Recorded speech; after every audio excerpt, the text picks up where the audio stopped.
저는 작년 12월 8일 처음으로 아빠와 1대1 큐티 나눔을 시작했습니다. 처음 했던 일주일 정도는 너무 하기 싫어서 정말 딱 10분 정도만 했습니다. 재미도 없고 너무너무 지루했습니다.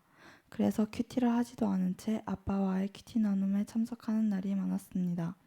그렇게 하기 싫은 큐티를 정말 꾸역꾸역 하던 어느 날 집을 위해 기도하라는 마음이 부어졌습니다. 당시에 우리 가족이 살던 집은 습기가 너무 많이 차서 장롱이며 도배지며 곰팡이가 가득했습니다. 새 집에 관심이 없던 것은 아니어서 그날부터 저에게 말도 안 되는 큰 기도 제목이던 새 집을 달라는 기도를 시작했습니다. 엄마 아빠에게 보고 배운 것은 있어서 그날부터 40일을 작정하고 새벽 기도를 나가며 저녁에는 40일 동안 저녁 금식을 시작했습니다. 그리고 틈이 날 때마다 성경을 읽기 시작했습니다. 40일이 지났을 때는 신약을 다 읽고 구약 레위기까지 읽게 되었습니다. 그리고 큐티를 하면서 중간중간 깨달아지고 성령의 감동으로 저에게 주신 기도 제목으로 아침, 점심, 저녁 시간을 정해두고 하루 3번씩 정한 시간에 1시간씩 기도를 하기 시작했습니다. 처음에는 내가 이걸 다 어떻게 지킬까 겁도 나고 할 수 있을까 두렵기도 했습니다. 하지만 하루하루 말씀이 주어지는 감동대로 삶에 적용하고 말씀을 따라 살아갈 때 한 번도 이전에는 경험해보지 못한 큰 기쁨과 말씀에 대한 깨달음을 주셔서 감사하고 기뻤습니다. 아빠와 큐티를 나누는 시간은 점점 늘어났습니다. 그러면서 아빠와의 관계도 회복되고 좋아졌습니다. 큐티만 한 것뿐인데 점점 가족과 주변인들로부터 인정받는 일도 많아지기 시작했습니다. 하지만 40일이 끝나고 계약을 하기 시작하면서 친구들과의 만남 등 이런저런 일들로 삶이 분주해지기 시작하면서 큐티가 시들어지기 시작했습니다. 그렇게 큐티를 하지 않으면서 하나님과의 관계, 아빠와의 관계도 다시 옛날로 돌아가기 시작했습니다. 입에는 불평이, 마음엔 이런저런 마음과 원망으로 가득해졌습니다. 그 다음에 찾아온 것은 삶의 나태함은 저를 한순간에 넘어지게 만들었습니다. 피곤하다는 이유로 기도, 말씀 등 하나님 앞에 나아가는 것은 아무것도 하지 않았습니다. 한동안 단 한 번도 빠지지 않았던 수요 예배, 금요 성령 대망회는 자연스레 빠지게 되었습니다.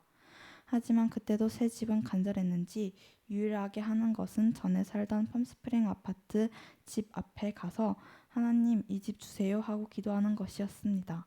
하지만 큐티 없고 예배 없고 기도 없는 사람은 기도의 자리도 오래 지키지 못했습니다.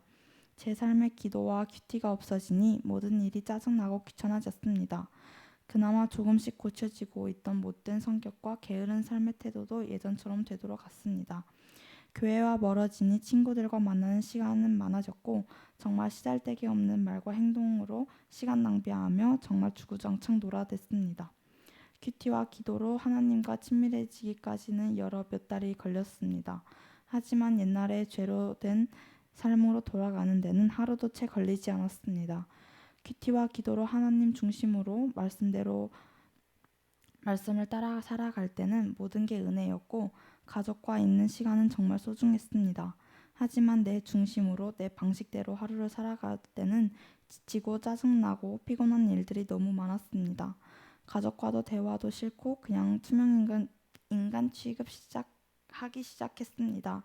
그러다가 하나님께서 지금의 새 집을 사게 하셔서 이사하게 된 뒤에 목사님, 이 집은 하나님이 사주신 것 순전히 혜림이 기도 때문입니다. 라는 아빠의 말을 들으시고는 혜림아 너 이번 주에 묵상 좀 나누자 그러셨습니다. 그래서 한동안 놓고 살았던 큐티를 다시 하다가 7월 21일 수요일 큐티 말씀으로 시몬을 보면서 꼭 나와 같다는 생각을 했습니다. 사도행전 8장 13절 시몬도 믿고 세례를 받은 후에 전심으로 빌립을 따라다니며 그 나타나는 표적과 큰 능력을 보며 놀라니라. 처음에는 마술장이 시몬이 정말 복음 때문에 빌립 집사님을 전심으로 따라다닌 줄 알았지만 나중에는 빌립 집사님이 가지고 있던 능력을 가지고 싶은 기복적인 신앙 때문임을 알게 되었습니다. 시몬이 꼭 저 같다는 생각을 했습니다. 제가 얻고 싶은 것을 얻기 위해 하나님께 매달린 것처럼 말이죠. 그러면서 21절 말씀이 눈에 들어왔습니다. 하나님 앞에서 내 마음이 바르지 못하니 이 도에는 내가 관계도 없고 분깃될 것도 없느니라. 저는 여전히 기도할 것도 많고 간구할 것도 많습니다. 하지만 이제는 말씀 묵상을 통해서 하나님과 더 친밀한 사람이 되고 싶습니다. 적용으로 예배와 큐티를 빠지지 않겠습니다. 잘 지킬 수 있도록 기도 부탁드립니다.